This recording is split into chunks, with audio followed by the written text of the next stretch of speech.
Student welcome to bio class. और आज हम पढ़ेंगे 7 चैप्टर जो है कि आपका सेल। ठीक है, सेल इससे भी पहले आप 10th क्लास में पढ़ चुके हैं, जो आपका फंडामेंटल, जो कोई भी लिविंग ऑर्गेनिज्म का फंडामेंटल या फिर स्ट्रक्चरल यूनिट होता है। तो सेल का जो डिस्कवरी हुआ था, जो जिनके थ्रू डिस्कवर किया गया था, वो है एंटोनो वॉन लिवियोनोलॉक। ठीक है, लिवियोनोलॉक, एंटिनो वॉन लिवियोनोलॉक ने सेल डिस्कवर किया था और रॉबर्ट ब्राउन ने न्यूक्लियस, सेल में न्यूक्लियस को डिस्कवर किया हुआ था। सेल देखें तो 2 टाइप्स के सेल आपको दिखाई देते हैं। एक होता है यूनिसेल्युलर, दूसरा होता है मल्टीसेल्युलर।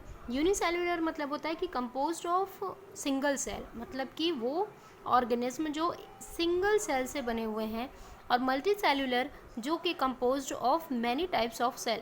जैसे कि हम बोल सकते हैं कि हायर कैटेगरीज में जो एनिमल्स हैं वो 12 क्लीवेज सेल से होते हैं, मतलब 12 स्टेज में जो ब्लास्टुला फॉर्म होता है वो अलग अलग सेल्स, अलग अलग बॉडी ऑर्गन का फॉर्मेशन करते हैं। लेकिन इसमें यूनिसेल्युलर में एक ही सेल कंप्लीट फॉर्मेशन करता है। ठीक है, तो 2 टाइप्स के सेल होते हैं, unicellular and multicellular.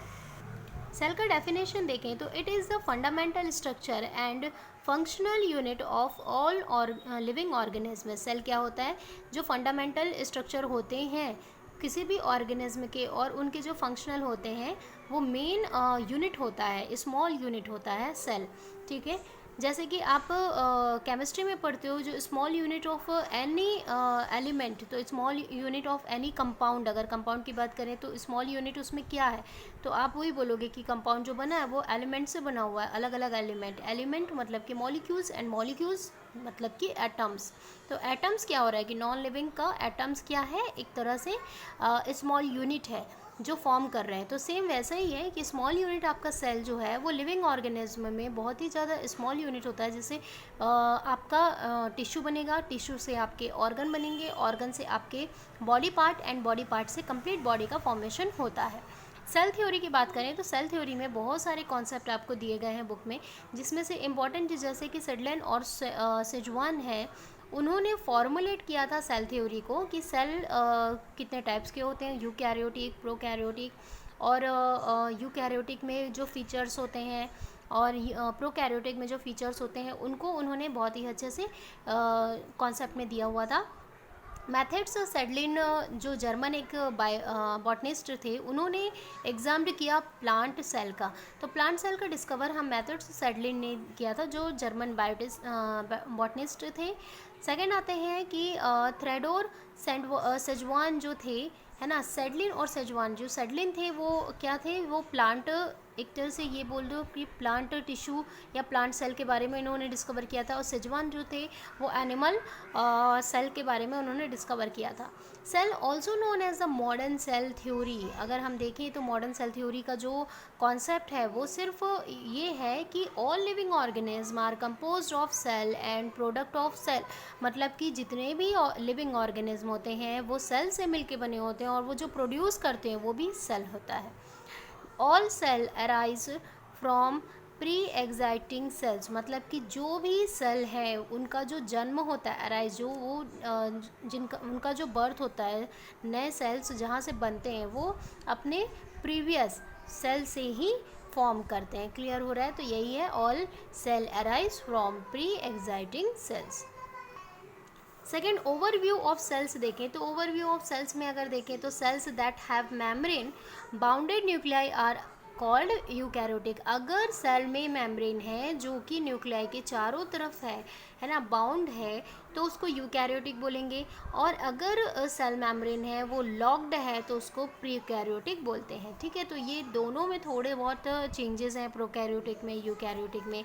Second, cytoplasm जो होता है वो वॉल्यूम होता है बोथ ऑफ सेल का, जो ऑक्यूपाई वॉल्यूम होता है, जो सेल्स की जो वॉल्यूम हम डिनोट करते हैं वो डिपेंड करता है साइटोप्लाज्म पे। Eukaryotic cells have other membrane bounded distinct structure called organelles. Organelles क्या होते हैं? सेल्स के अंदर जो एक पर्टिकुलर ऑर्गन होता है जो बहुत सारे वर्क में हेल्प करते हैं, जैसे कि प्रोटीन फॉर्मेशन है, या आपका ग्लाइकोलिसिस फॉर्मेशन है, या फिर फैट का सिंथेसिस है, या फिर एनालिसिस है, या हम बोल सकते हैं कि उसमें फैट का या कोलेस्ट्रॉल का डाइजेशन प्रोसेस है, ये सेल में ही होता है। तो हम देख सकते हैं कि अगर प्रोटीन की फॉर्मेशन है तो वो आपका राइबोसोम कर रहा है, तो वो एंडोप्लाज्मिक रेटिकुलम भी है ना। तो और पावर हाउस है तो वो माइटोकॉन्ड्रिया। तो ये mitochondria, Golgi body, endoplasmic reticulum या फिर आपके बोल सकते हैं कि स्मूथ राइबोसोम्स, ये सभी जितने हैं वो सब ऑर्गेनेल्स होते हैं। ऑर्गेनेल्स होते हैं सेल्स के, और जो वो वर्क करते हैं वो स्मॉल यूनिट में वर्क करते हैं, लेकिन पूरे सेल्स जब एक साथ वर्क करते हैं तो बॉडी पूरे फीचर्स, मतलब बॉडी के जो फीचर्स हैं वो वर्क करने लगते हैं। ठीक है, तो इनमें बहुत सारी चीज़ें, जैसे एंडोप्लाज्मिक रेटिकुलम है वो 3 टाइप्स के होते हैं। एक होता है स्मूथ, रफ एंड स्टिक। तो ये प्रोटीन फैक्ट्री भी होता है जिसको हम राइबोसोम कहते हैं। गोल्जी बॉडी एक तरह का हम फैट कंट्रोलर ऑर्गेनिल बोलते हैं। तो ऑर्गेनिल इस तरीके का जो ऑर्गेनिल है वो फैट को कंट्रोल करता है। साथ ही साथ माइटोकॉन्ड्रिया है जो वो पावर ऑफ हाउस होता है, सेल्स के जो एक्स्ट्रा एनर्जी है उनको स्टोर करके रखता है, और जितने भी जो मेजर सिचुएशन होते हैं उसमें वो वर्क करता है। और इसमें आए तो न्यूक्लियाइज है ना, सेंट्रोसोम है, बहुत सारे हैं सेल में। तो नेक्स्ट क्लास में हम एनिमल सेल और प्लांट सेल के डिफरेंसेस को पढ़ेंगे। तो अभी यहाँ पे बेसिक फीचर्स यही है। आपका वर्क ये है कि आपको सेल थ्योरी में इंपॉर्टेंट कॉन्सेप्ट निकालना है, और यूकैरियोटिक एंड प्रोकैरियोटिक के बारे में और डिटेल्स में आपको नोट्स बनाने हैं। तो इससे रिलेटेड कोई भी डाउट हो तो आप मुझे कभी भी कॉल या मैसेज कर सकते हो बच्चों।